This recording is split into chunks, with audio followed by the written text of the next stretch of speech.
Welcome to this week's Read the Bible story. And we are going to jump back into the New Testament for this week and look at the story of the Transfiguration. So you're going to hear about this in church on Sunday. And this story can be found in 3 of the 4 Gospels. So Matthew, Mark, and Luke.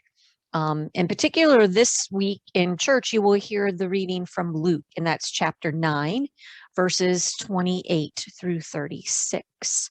So this is the story of the Transfiguration. It comes to us from the Spark Story Bible from Spark House Publishing. So Peter, James, and John were very excited. They were climbing a mountain with Jesus. Higher and higher they climbed, right to the top. Then they noticed something different about Jesus. Jesus's face and clothes were bright and shiny like the sun. Moses and the prophet Elijah were standing with Jesus, talking about God's promise to save the world. Peter couldn't believe his eyes. Suddenly a cloud covered the mountain.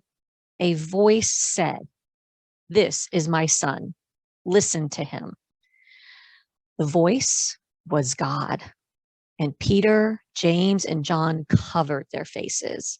Then Jesus touched them, and they peeked up, and everything was the same as it was before, even Jesus.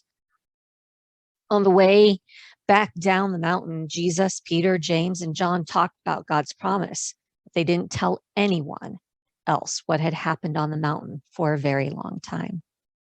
So on a day when you can see the clouds, it's cloudy today as I'm recording this, but on a day when you can see the clouds in the sky, look up at the clouds. Imagine hearing God's voice coming from it. What is God saying to you?